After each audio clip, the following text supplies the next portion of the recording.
be the tall person. Our praises of God in the great assembly. We will perform our vows in the presence of those who worship him. Please be seated. I am the vine, you are the branches. In my 15 years of working at Harvey Mudd College, there has always been this joke about the month of April. It's April is the answer to everything, from emails going unanswered to the malaise of stress that settles over everyone, students, faculty, and staff.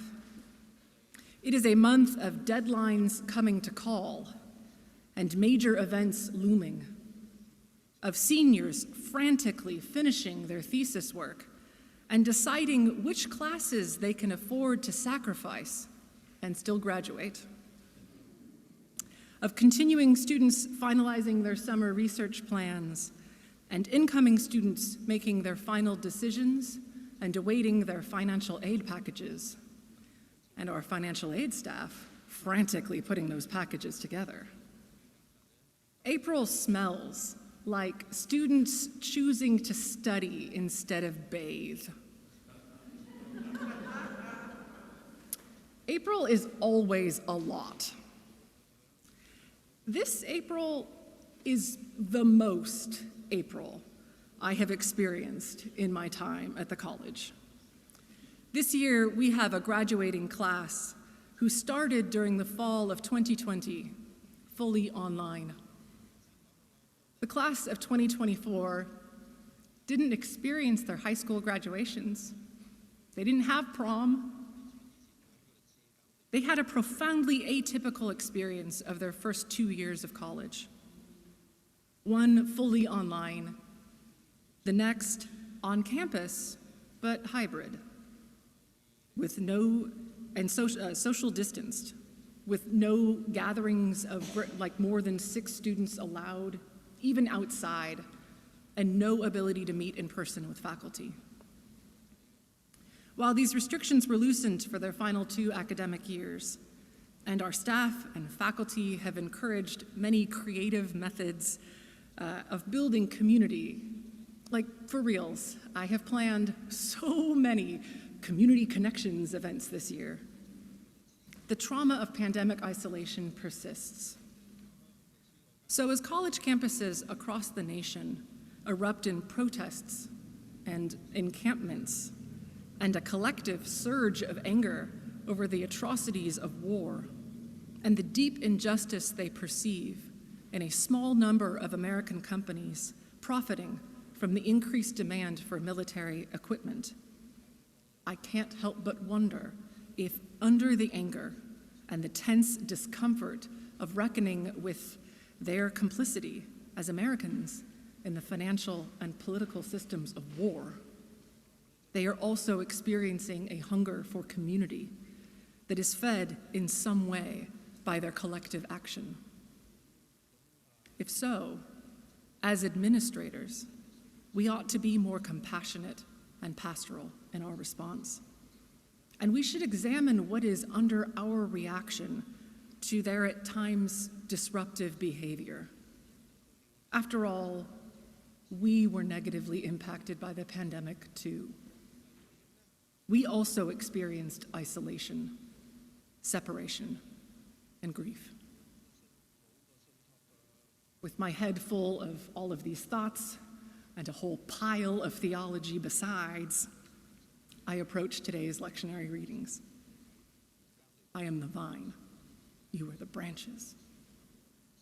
This snippet from the beginning of John's 15th chapter is taken from the farewell discourse, a long speech Jesus delivers to his disciples after he has dined with them and washed their feet, and before his arrest and execution at the hands of the politically powerful. Every year on the 5th through 7th Sundays of Easter, we ponder gospel lessons from the farewell discourse. And in year B, this year, we consider the metaphor of Jesus as the vine. Now, it's easy to hear a, frankly, scary judgment in Jesus' words. I am the vine, you are the branches. But if you're not bearing sufficient fruit, you can just get out of here. Get it together if you don't want to be cast into the fire or purged. We'll be singing about that later. Interpretations of this scripture have led Christians to buy into a fear-based culture of productivity, lest they be judged an unworthy branch fit for pruning. But in the farewell discourse, Jesus isn't trying to scare his disciples or give them tough love. It is a pastoral speech rooted in the love he has for them, shared to prepare them for the challenging times ahead, because he loves them to the end. He begins by explaining why he washed their feet, and then he shares a series of metaphors through which they can understand the purpose of his full ministry and their role in it. He is the bread of life, the way, the truth, and the life, the vine. They are the branches. The branches have an interconnected identity with the vine. They receive their sustenance from it and also their identity. Further, they exist in a community of connectedness and diversity. Together they abide in the vine, and the vine abides in them. I am the vine. You are the branches. I find a lot of comfort in those words as I contemplate heading back to work for another week of the Aprilist April. We are all living in a time of fear, disconnection, broken communication, unfathomable grief, and existential uncertainty. We read or watch the news and wonder, what can I possibly do to fix this? Any action of mine would be a tiny Band-Aid against a mortal wound. But as Dr. Lucy Jones reminded us in her excellent homily last week, the continued existence of human life on this planet is by no means certain, and we must learn how to live lives rooted in love, because love is the only way forward. Or as John wrote in his first letter, "Beloved, since God loved us so much, we also ought to love one another. No one has ever seen God. If we love one another, God lives in us, and his love is perfected in us." This kind of love is not easy to maintain. It is hard to remain so open, so vulnerable to hurt. But Jesus is with us through it all. We should expect that it will be hard sometimes. After all, we would do well to remember what Jesus did with his time on earth and what the consequences were that followed. But we are not alone. The vine connects us to Jesus and to one another. An invitation to abide in relationship with Jesus and to recognize each other as members of community as we grow each day throughout our lives deeper into the heart of God, the heart of active love and fulfilling life. This quote from Julian of Norwich gives me some comfort as I contemplate the difficulty before us, to love and to maintain our hope in God's promises, despite the difficulty of this life.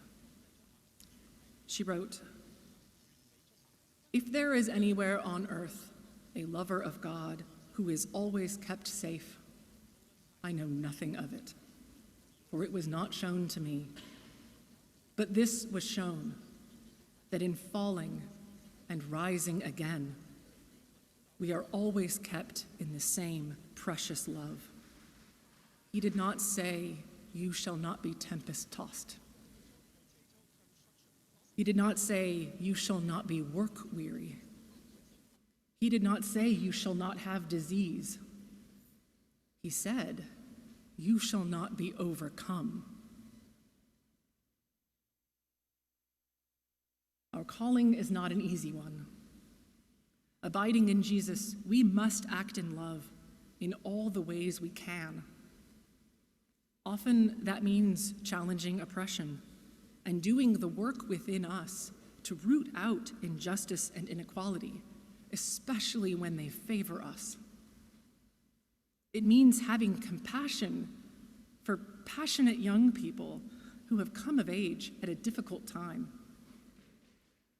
It means striving to create a better world wherever we are in life, not giving up and passing on the responsibility to the next generation to fix all of our mistakes. We have not been promised a life free from conflict and distress, but we have been assured that when we encounter such trials, griefs, and troubles, we are not alone. God is with us to teach us how to love one another, how to love the world. I am the vine. You are the branches. Thanks be to God.